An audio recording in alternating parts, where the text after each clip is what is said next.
आरोपों पर Adani green energy का स्पष्टीकरण। अदानी परिवार के किसी सदस्य पर आरोप नहीं है। गौतम अदानी, सागर अदानी पर अमेरिका में आरोप नहीं, किसी पर अमेरिका में आरोप नहीं है, ये स्पष्टीकरण में कहा गया है। आरोप केवल पूर्व कर्मचारियों के दावों पर आधारित हैं। अधिकारियों को रिश्वत देने का कोई ठोस साक्ष्य नहीं है। डीओजी की अभियोग में केवल एज्योर और सीडीपीक्यू के अधिकारियों पर ही रिश्वतखोरी के आरोप हैं। तो स्पष्टीकरण में साफ तौर पर यह कहा गया है कि जो आरोप अमेरिका में लगाए गए उनका कोई ठोस आधार नहीं है, उनका कोई ठोस साक्ष्य नहीं है, केवल कुछ पूर्व कर्मचारियों अधिकारियों के आधार पर ये आरोप लगा दिए गए। और प्रदीप भंडारी, प्रवक्ता बीजेपी के हमारे साथ जुड़ गए हैं। प्रदीप, अडानी ग्रीन का ये जो आपने देखा सामने आया है स्पष्टीकरण यहाँ पर अडानी ग्रीन एनर्जी का, किस तरह से आप देख रहे हैं? सबसे पहली प्रतिक्रिया मैं आपकी यहाँ पर जानना चाहूंगी। देखिए, ये साबित करता है कि भले रफाल हो गया, भले हिंडनबर्ग हो गया, भले एचएएल हो गया और अब अडानी का पूरा मामला हो गया, इन सब में कांग्रेस पार्टी एक षड्यंत्र रचने का प्रयास करती है जॉर्ज सोरोस के साथ में मिलकर, जिसमें जो हिंदुस्तान के वेल्थ क्रिएटर्स हैं, जो हिंदुस्तान के इकोनॉमिक डेवलपमेंट को आगे ले जाते हैं, जो हिंदुस्तान की इंफ्रास्ट्रक्चर स्टोरी को आगे ले जाते हैं, जो हिंदुस्तान के अंदर लाखों जॉब्स क्रिएट करते हैं, उसको कांग्रेस पार्टी हर्ट करने का प्रयास करती है। क्योंकि कांग्रेस पार्टी ये डाइजेस्ट नहीं कर सकती कि भारत प्रोग्रेस कैसे कर रहा है और जो भारत के प्रोग्रेस में दुनिया भर में कंट्रीब्यूट कर रहे हैं उनके मोरल को कम करना चाहती है। अभी जो ये फैक्ट सामने आए, ये स्पष्ट करता है कि पूरी कॉन्स्पिरेसी के तहत शायद से कांग्रेस पार्टी ने इसको आगे बढ़ाया था। और अब जांच ये भी होनी चाहिए कि ऐसा कैसे हो गया था कि with in minutes of Maharashtra elections, within days before parliament was starting, Congress party ने ये झूठ के गुब्बारे को आगे बढ़ाया।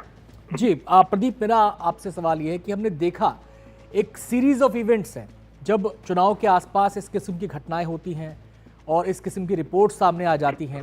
क्या आपको इसमें कोई क्रोनोलॉजी लगती है? क्या आपको इसमें कोई ऐसा लगता है कि कोशिश की जाती है कि नैरेटिव सेट किया जाए? क्या आपको इसमें कोशिश लगती है कि मैलाफाइड इंटेंशन यहाँ पर नजर आती है? 100% मैलिफाइड इंटेंशन है, ये भारत विरोधी इंटेंशन है।